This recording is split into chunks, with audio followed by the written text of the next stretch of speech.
Olá, pessoal. Sejam bem-vindos ali. Vamos fazer agora o Discovery 7, né?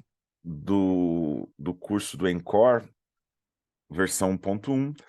Implemente o SPF Tuning, né? Então, aqui nós vamos ver aqui algumas features do SPF que havíamos falado na parte teórica aqui. Primeira coisa, vamos deixar os 3 roteadores ligados, né? Então, vem aqui no More Actions, Start All Nodes.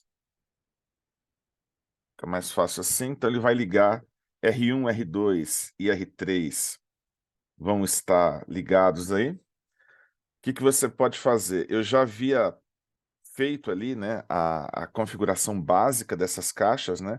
Quando eu digo configuração básica, colocar IP e ativar o protocolo SPF para que haja roteamento, o SPF entre os roteadores, né? Os roteadores são 3 routers que estão divididos em 2 áreas, né? Área 0 e área 1, sendo que o roteador 3 aqui é um ASBR, ele tem saída para a internet aqui, ligado à nuvem, à Cloud Zero aqui do IF, tá? Então, primeira coisa aqui, eu vou abrir o roteador 1. Uma coisa importante, logout. Quando vocês fizerem logon, certifique-se que você tem aqui HTML5, tá? Aí você não precisa de nada instalado para poder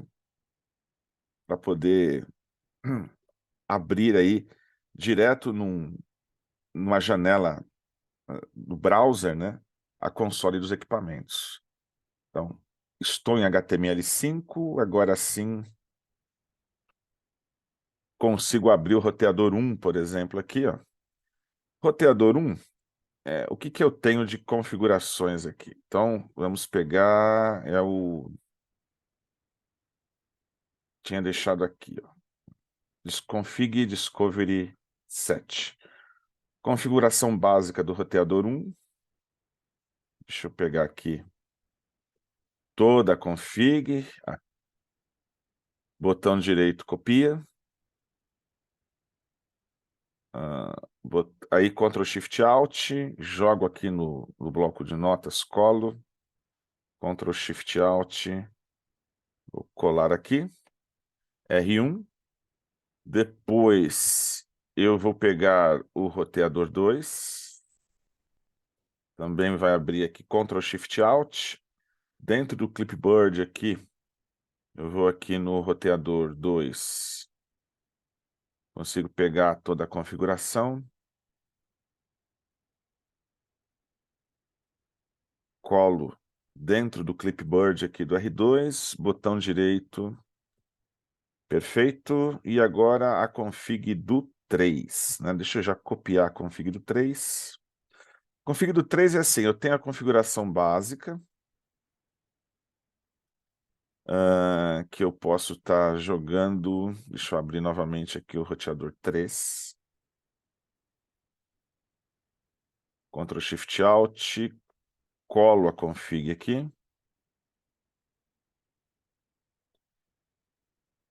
Botão direito. Parece que ele colou apenas um pedaço da configuração aqui, né? E na conft até o endwr. Não, tá certo que está menor mesmo. E aqui também eu tenho uma configuração de NAT no roteador de borda para que os nossos equipamentos consigam acessar a internet. Já está feito aqui, deixa eu copiar. Vamos jogar aqui para o R3.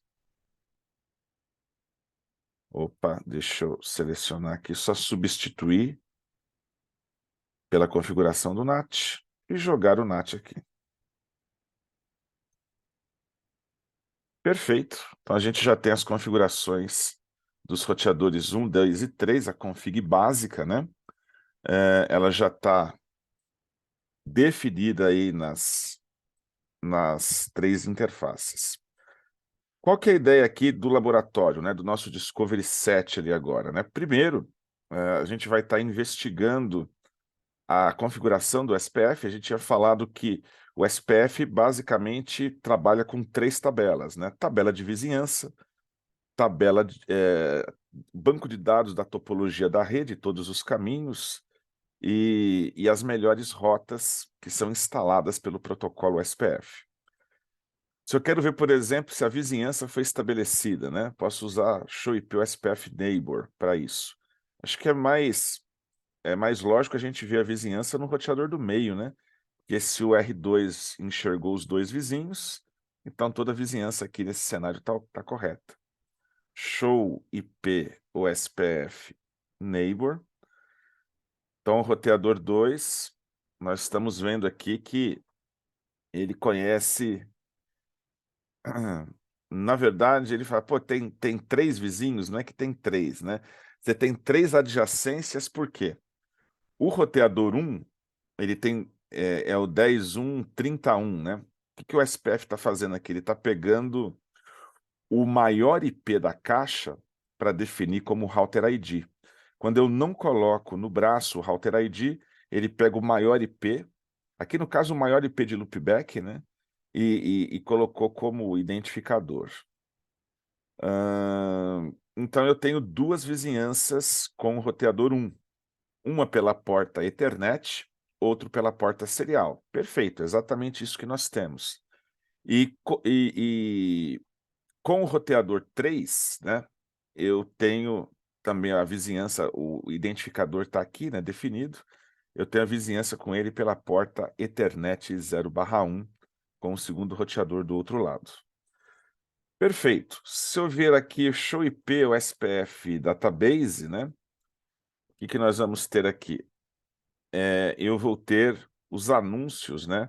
O banco de dados é todo construído via LSAs, tá? Então, eu tenho, por exemplo, o banco de dados formado ali, né, com o 10.1.0.2, com o roteador na área 0.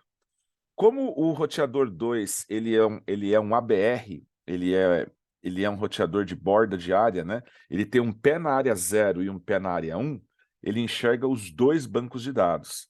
Então, por exemplo, aqui é todo o database da área 0, os anúncios, as LSAs que o roteador recebeu da área 0, e aqui embaixo, ó, nós temos também o banco de dados da área 1, tá? Então, o roteador 2, como ele tem um pé em cada área, ele enxerga as informações de topologia das 2 áreas. Então, a gente prova isso olhando aqui com o show IP SPF Database. E apenas as melhores rotas foram acrescentadas aqui, né? Se eu der lá um show IP route ou SPF, somente as melhores rotas instaladas pelo SPF vieram, né? Eu tenho aqui uma rota padrão que está vindo ali do roteador 3 para acessar o mundo externo. E eu tenho as rotas 10.1, 10, 20, 30 que vieram da área 1, tá? Que vieram do roteador que está lá no fundo, né? O roteador 1, que é o primeiro roteador ali, que está dentro da área 1. A gente está vendo então que o roteamento aparentemente está ok, a vizinhança está ok. O que é interessante nós começarmos a verificar ali, né? A questão do custo é uma das coisas que é descrita no capítulo, né? Como é que o custo do SPF é feito, tá? O SPF ele calcula o custo dos caminhos baseado na largura de banda. Ele tem uma formuleta que ele faz aí 100 megas dividido pela largura de banda, tá? Então, 100 megas dividido pela banda da interface, tá? Então, obviamente, quanto maior a banda da interface, menor vai ser o custo, né? Só que assim, o problema inicial nosso aqui é o valor de referência. Por que 100 megas?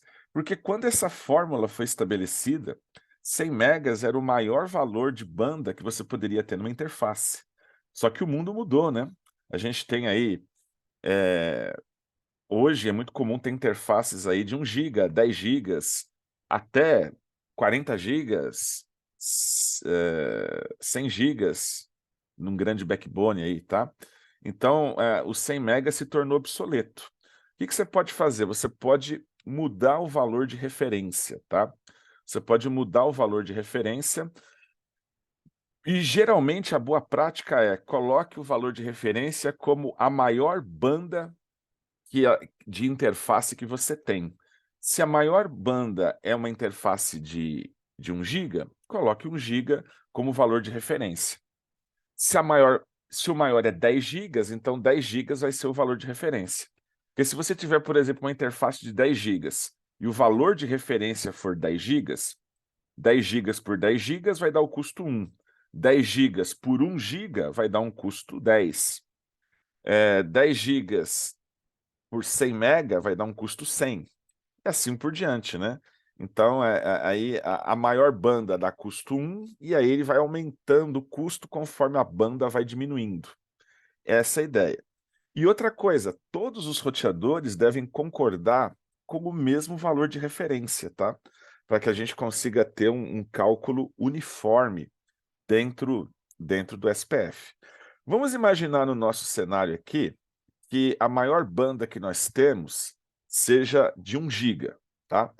Não é, né? Nessa implementação aqui do SPF, né? Eu acho que essas portas aqui essas portas Ethernet são portas de 10 megas, né? Então, uma coisa bem pequena ali.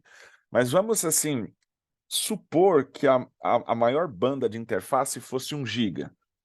Como é que eu faria para alterar o valor de referência nas caixas? Começando na caixa 1 aqui, tá? Então, começando na caixa 1, eu vou entrar aqui, conft, router OSPF1, e no SPF1 eu vou colocar aqui, deixa eu diminuir aqui, subir um pouquinho, né? Então, eu estou dentro do processo SPF1 e eu vou colocar assim, AutoCost Reference Bandwidth. Esse é o comando para mudar o valor de referência. Qual o valor de referência que eu quero colocar? Então, o valor de referência, ele está em megabits. Então, se eu colocar 1 mega, 10 mega, 100 mega, 1000 mega. Ora, 1000 megabits é 1 giga. Então, por exemplo, aqui eu vou colocar o valor de referência aqui, AutoCost Reference Bandwidth 1000 megas, ou 1 giga, né? Só uma vez só, bastante, né? A AutoCost Reference Bandwidth, então, 1000. Aí ele até nos avisa, olha, o valor de referência foi mudado. Por favor, assegure que esse valor é consistente em todos os outros roteadores, tá? Todos os outros roteadores têm que mudar da mesma forma. Então, por exemplo, aqui, se eu fiz isso no R1, tá? Eu teria que entrar aqui no IV novamente, só que diminuir, acertar aqui a visualização no R2, também similar, né? Conft, router OSPF1, AutoCost Reference Bandwidth 1000 megas, 1 giga. E, finalmente, vou fazer também no roteador 3, a mesma coisa, né? Eu vou colocar aqui conft, router OSPF1, AutoCost Reference Bandwidth 1000 megas, 1 giga. Perfeito. Então, fizemos as alterações. Como é que isso impactou aí no custo, né? Se a gente for olhar nos roteadores propriamente dito. Eu tenho, por exemplo,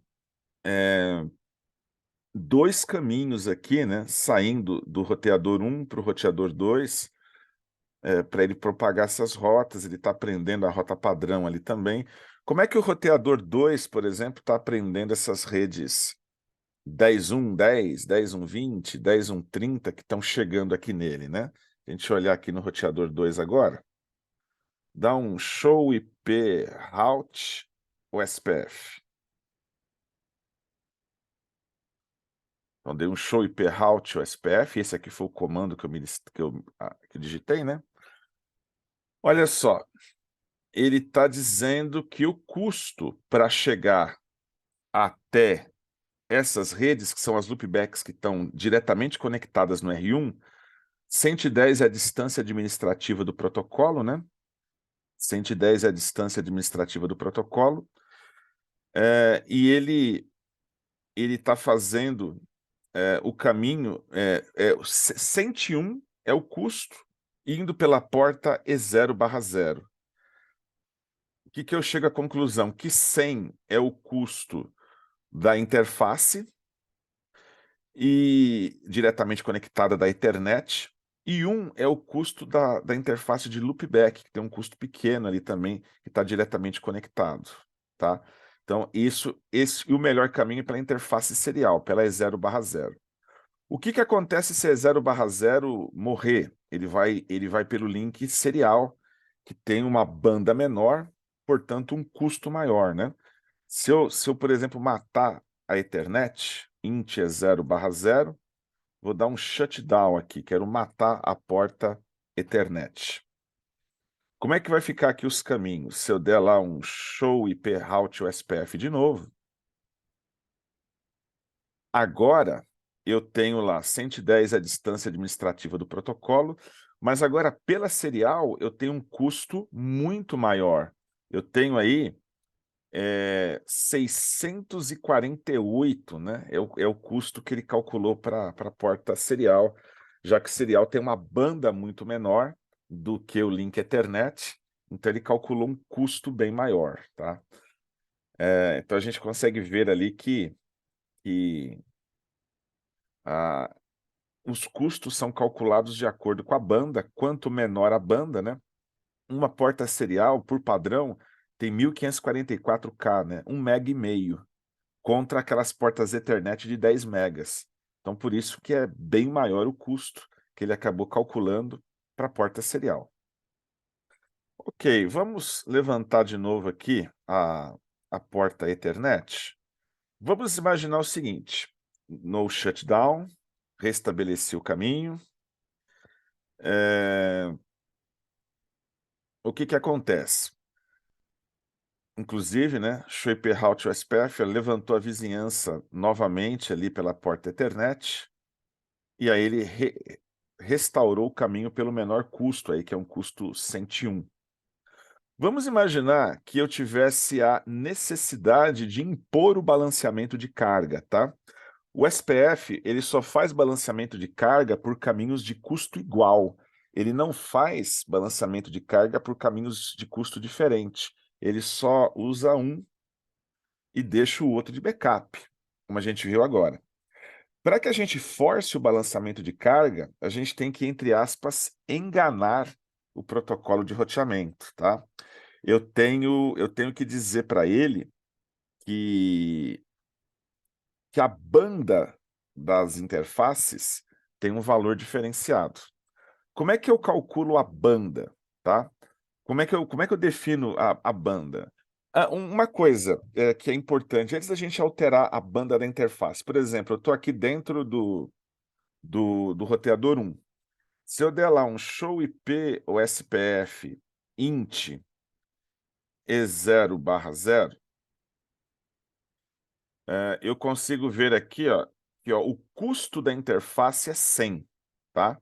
Porque ele pegou a largura de banda, ele, na verdade, pegou valor de referência dividido pela largura de banda, né? Ele pegou 1 GB dividido por 10 MB e deu o valor 100 que a gente está vendo aqui, tá? Se eu mudar o valor de referência, o valor de referência eu já mudei. Se eu mudar a banda usada na interface, ele vai recalcular para mim. Então, na fórmula, ou eu mudo o dividendo ou o divisor, né? Então, eu poderia alterar aqui o custo da interface para ele refazer o cálculo, né? Mudar a banda da interface para ele refazer o cálculo do custo. Como é que eu faço isso? Se eu quiser forçar balanceamento, vamos colocar igual, por exemplo, eu vou entrar aqui na E0/0, eu vou entrar na E0/0 e vou mudar a banda. Eu não vou, com isso, fazer a interface transmitir mais ou menos, tá? O comando bandwidth informa a banda que vai ser usada no cálculo do SPF. Não tem nada a ver com a velocidade real do link. A velocidade da porta Ethernet, por exemplo, a gente define isso com o comando speed, né? Speed 10, 100, 1000. Bandwidth é só usado para o protocolo de roteamento fazer o cálculo de rota.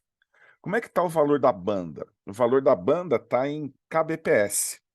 Então, aqui seria 1K, 10K, 100K, 1000K, que seria 1 mega, né? 1000K é 1 mega. 10.000K, que seria 10 mega. 100.000K, que seria 100 mega. E mais um zero, né? Aí seria 1 milhão ali, né? Então eu teria, para ter a porta giga. Então eu vou colocar esse custo aqui, né? Vou colocar a banda dessa forma. E aí, o que eu vou fazer aqui?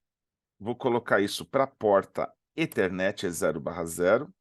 Para a porta serial, a S1/0, eu vou colocar o mesmo bandwidth, tá? Para que haja balanceamento ali. Então, no roteador 1, a interface serial e Ethernet tem exatamente a mesma banda.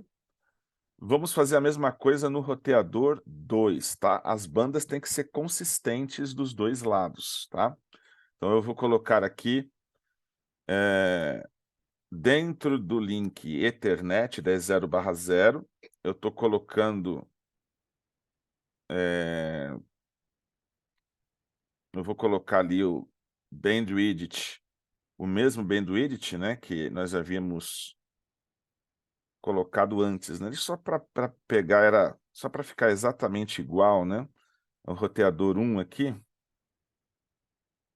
eu tinha pego esse bandwidth aqui, e agora eu quero fazer isso no roteador 2. As áreas de Clipboard são diferentes, então eu vou ter que fazer para poder copiar de um para o outro. Eu vou copiar isso daqui, vou jogar dentro, aqui eu vou copiar esse bandwidth aqui de dentro do Clipboard do R1, e aí eu tenho que abrir o Clipboard, a área de transferência do 2. Então aqui, na área de transferência do 2, deixa eu ver se eu já... Não, continuo independente. Então eu vou ter que jogar aqui o bandwidth, e aí sim coloco o bandwidth com a mesma quantidade de zeros para o serial E00 e para S1/0 também, né? Agora é só dar setinha para cima, pegar a mesma quantidade. Como é que isso daqui, como que influenciou isso em termos de roteamento, né? Se eu olhar agora, show IP out ou SPF. Olha só, para todos os roteadores, né? Para todas as rotas, né? 10.1.10, 10.1.20, 10.1.30 que estão vindo lá do roteador 1, agora eu tenho um custo de 2, tá? Tanto pela porta serial quanto pela porta Ethernet. Então eu forcei o balanceamento de carga entre os dois links. Então ele pode jogar ora pela serial 1.0, ora pela Ethernet 0.0. Por quê? Agora, o valor de referência eu tinha colocado que era 1 GB, e eu coloquei que cada interface tem 1 GB de banda, independente se é Ethernet ou serial. Então, 1 GB dividido por 1 GB deu custo 1. Então, eu tenho um salto, 2 saltos, na verdade, para chegar até lá, né? 2 saltos de custo 1, que deu custo 2 pelos 2 caminhos, né? Ou seja, o roteador 2 tem o salto físico e o salto estando dentro do roteador 1, do roteador 1 para chegar no loopback 1, 2 ou 3, também o salto é 1. Então, por isso, é um salto link físico mais o link da loopback. Agora eu tenho um balanceamento de carga igualitário ali, posso usar tanto um caminho quanto o outro. Qual que é o problema disso? Ele não sabe que que a serial tem uma banda muito menor, ele vai tratar de forma igual, né? Então, eu posso sobrecarregar o link serial desse jeito. Então, se você for fazer isso no mundo real, interessante que as interfaces não têm uma diferença tão grande quanto a diferença que existe aqui entre as duas do nosso exemplo, tá? Então, isso acho que é um cuidado interessante de se ter aí.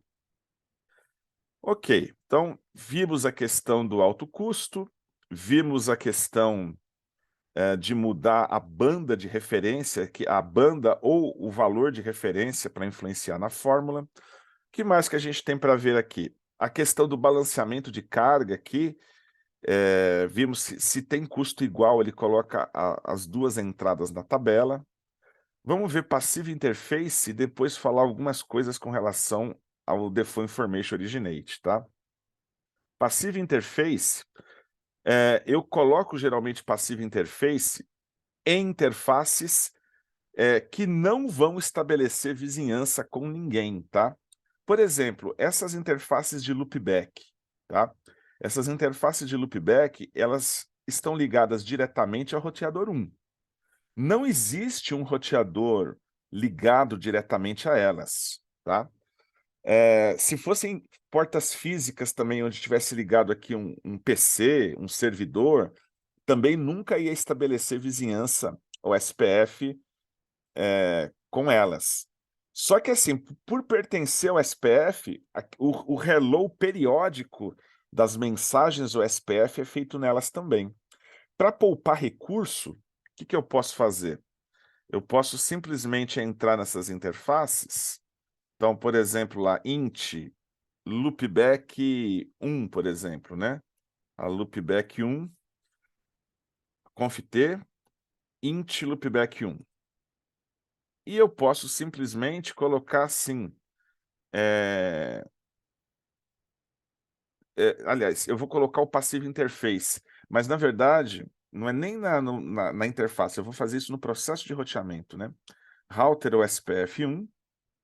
Então, dentro do processo OSPF1, posso colocar aí passive interface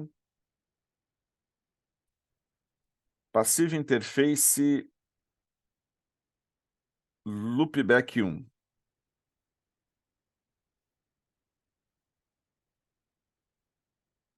Passive interface loop 2. Passive interface loop 3, por exemplo. Se eu olhar aqui na configuração, show run, eu vou ver que essas interfaces, ó, elas já devem... isso dentro do processo, né, o SPF. Ó, o comando passive interface fica armazenado aqui. Eu também consigo visualizar se o processo de roteamento tem interface passiva, se eu der lá um show IP protocols, tá? Então, por exemplo, que mostra os protocolos roteados, os protocolos de roteamento usados para o IP, né? Show IP protocols. Aí nós vamos ver ali, ó, passive interface. Essas interfaces não propagam, não enviam mensageria ou SPF. Tá? Então, em interfaces que eu tenho certeza que não vai ter um vizinho OSPF, é interessante colocar isso para melhorar a performance. O problema é você colocar passive interface, por engano, numa interface que, teoricamente, teria que estar estabelecendo vizinhança. Se eu colocar passive interface na porta 0/1, por exemplo, eu vou impedir a comunicação do roteador 2 com 3. Na prática, eu vou estar derrubando a área 0 aqui, né? Que é o nosso backbone. Então, o pessoal aqui da área 1 não vai aprender nem a rota padrão para ir para a internet mais, né? Se eu fizer isso. Então, por exemplo, eu estou aqui dentro do roteador 2, e aí no R2, eu vou fazer ali, novamente ali, vou entrar no processo de roteamento 1, router USPF1, colocar assim, passive interface... Ora, a porta mesmo, E0/1, que é a porta de saída para a área 0. Então, E0/1 é uma interface passiva. automaticamente a vizinhança já baixou, tá vendo? A vizinhança tá down, eu já não tenho mais comunicação com o roteador do outro lado. Tudo porque SHA-IP Protocols, o passive interface está ativo, tá ativo na interface errada, né? Não deveria estar aqui. E aí a vizinhança não sobe mais, né? SHA-IP, o SPF Neighbor. Eu só tenho vizinhança agora com aqueles 2 links da área 1. A área 0 não tem vizinhança. Se eu der lá show IP ou SPF interface E0/1. Eu tenho as informações, a interface tá shutdown, né? A gente consegue ver que ela tá desabilitada aí do processo. E o que desabilitou foi justamente esse passive interface que não deveria estar aí. Então não vai ter jeito. Enquanto eu não entrar no processo o SPF e remover aí no passive interface E0/1, enquanto eu não fizer isso, a vizinhança não sobe. Removi o passive interface, na hora, ele já faz a vizinhança novamente entre os roteadores 2 e 3, tá? Então aí a vizinhança é recriada entre os dois, tá? E aí se eu quiser verificar agora também aqui, o roteador 3 também, ó, restabeleceu a vizinhança.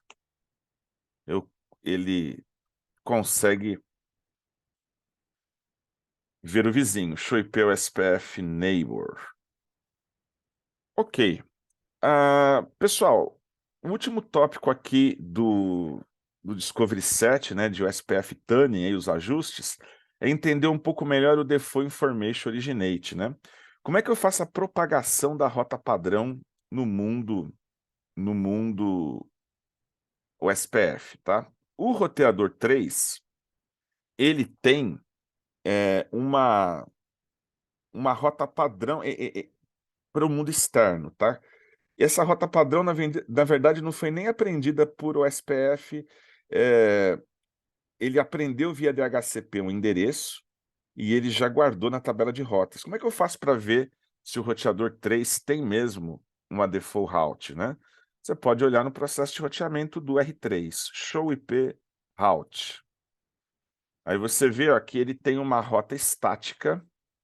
Essa rota estática com distância administrativa 254 é uma rota aprendida via DHCP, tá? Só para deixar que é interessante, né? Mas a distância administrativa 254, ele aprendeu isso aqui via DHCP, essa rota padrão. Então, ele tendo uma rota padrão, ele pode repassar isso para os vizinhos. Se eu der uma olhada aqui, showroom, pipe section, o SPF. O comando que está originando a rota para dentro da minha rede é o comando default information originate, tá? Note que o que ele vai fazer? Para evitar, por exemplo, que os roteadores 2, 1 fizesse uma rota padrão apontando para o vizinho, né, para ficar fazendo uma cascata de rotas padrão, eu consigo propagar a rota padrão para todos os roteadores USPF que estão atrás de mim com esse comando. Então, se você olhar, por exemplo, o roteador 2, show IP route, ele vai aprender como rota externa do tipo 2, para sair aqui do SPF, vai via 10002, que é o vizinho diretamente conectado, né? Para ele é o R3. Se eu olhar no roteador 1, ele também aqui, o show IP route, ele também está aprendendo, aqui no caso o roteador 1 está aprendendo por 2 caminhos, que tem aquele link duplo, né? Que a gente tinha feito ali. Mas ele tem a rota padrão, ou pulando para serial do vizinho ou para a Ethernet do vizinho, diretamente conectado. Então, o aprendizado é automático, eu só tenho que usar esse Default Information Originate ali dentro do roteador de borda. Só que assim, do jeito que está, se o roteador de borda perder a rota padrão para fora, vamos imaginar que esse link aqui, ó, do E3 para o mundo externo caiu. A E0/1 do R3 fique down, tá? O link de internet caiu. Conf T. Eu posso, dentro do processo... Não, aí eu vou... int E0/1, né? E0/1, e eu vou dar um shutdown aqui na porta. Então, E0/3 vai perder, né? Eu dei um shutdown aqui na E0/1. Teoricamente, o R3 vai ter que perder sua rota padrão para o mundo externo, né? Porque show IP route não tem mais quem propague para ele. Ó, não tem mais rota padrão, só tem as redes internas aqui do SPF. Gateway de último recurso not set. Não tem gateway, não tem rota para o mundo externo. Automaticamente, os roteadores 2 e 3, 2 e 1, perdão, né, os que estão atrás dele, devem ter perdido o roteamento também, tá? Então, se eu antes tinha aqui essa rota externa padrão, se eu propagar aqui com... Se eu checar aqui com show IP route de novo, né? Eu vou ver agora, ó, gateway de último recurso não setado, não tem rota padrão para fora, ele não aprendeu aqui também. Se eu ver aqui no roteador 1, a mesma coisa, né? A rota padrão que antes aparecia, se eu der um show IP route, gateway de último recurso também não presente, não há roteamento para fora. Pô, Adilson, e o que acontece se eu quisesse que o R3 continuasse anunciando como gateway, mesmo que ele não tenha uma rota padrão? É possível?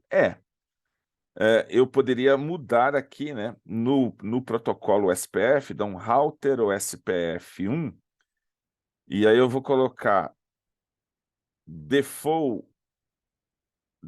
information originate always.